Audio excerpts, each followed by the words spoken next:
I yield 2.5 minutes to an American patriot, someone who's been relentless in his efforts to stop America from blundering into foreign adventures. Congressman Ron Paul from Texas. Gentleman from Texas is recognized for 2.5 minutes. I thank the gentleman for yielding. I think this bill would be better named if we called it Obsession with Iran Act 2012. Because this is what we continue to be doing, is obsessed with Iran and the idea that Iran is a threat to our national security.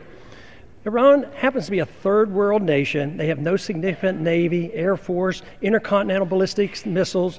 The IAEA and our CIA said they're not on the verge of a nuclear weapon.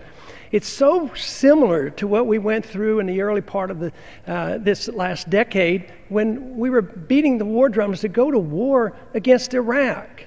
And it was all a facade. There was no danger from Iraq. So this is what we're doing, beating the war drums once again. Now, since the bill has come back from the conference, we're going to deal with civil liberties in Syria. Well, I happen to be a civil libertarian. I'm very concerned about civil liberties. But let me tell you, this bill is not going to do anything to enhance the civil liberties of the individuals in Syria. Now, if we were really interested in the civil liberties, why wouldn't we look to ourselves? Why wouldn't we look to the things that we do here? What about our warrantless searches under the Patriot Act? What about the policy of assassination and assassinating American citizens? What about arrest by the military, National Defense Authorization Act? What about the drone warfare that we go on? Do you think we're protecting civil liberties by arbitrarily dropping drones or threatening to drop drones any place in the world with innocent people dying? If we want to really care about civil liberties in Syria, why don't we care about the secret prisons we have and the history of torture that we've had in this country?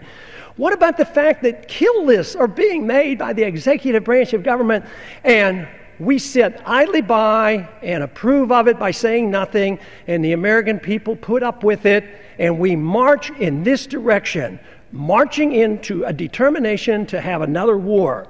When you put on sanctions on a country, it's an act of war, and that's what this is all about. The first thing you do when war breaks out between two countries is you put sanctions on them. You blockade the country. So this is an act of war. What would we do if somebody blockaded and put sanctions on us and prevented the importation of any product in this country?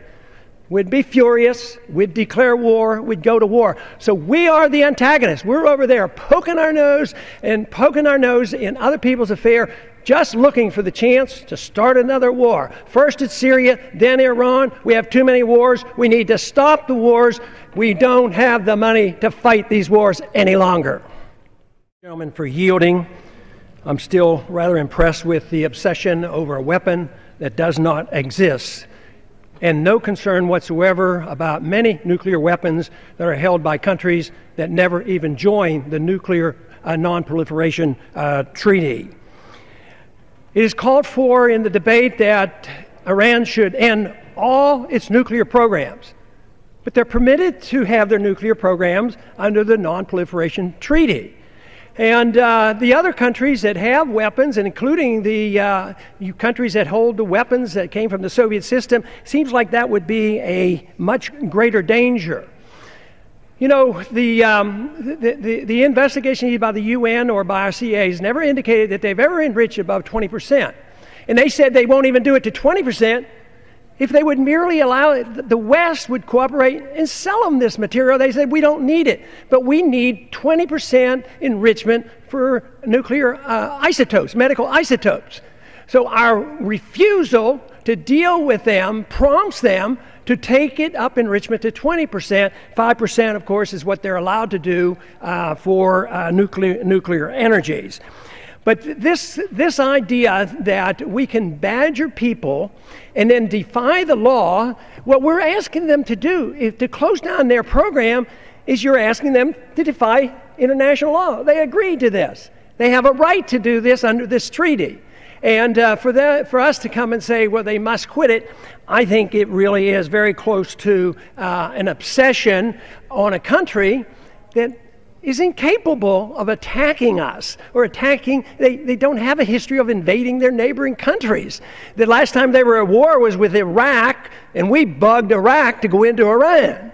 So I find this very distressing that the obsession continues. I find it very, very upsetting that this vote will, of course, be overwhelmingly in support of correcting the civil liberties of Syria and making Iran toe the line and give up on something that they're permitted to do. A vote for this, in my opinion, in time will show that it's just one more step to another war that we don't need. We have not been provoked. They are not a threat to our national security. And we should not be doing this. We've been doing it too long. For the last 10, 15 years, we're just obsessed with this idea that we go to war and try to solve all the problems of the world. At the same time, it is bankrupting us. I strongly urge a no vote on this resolution.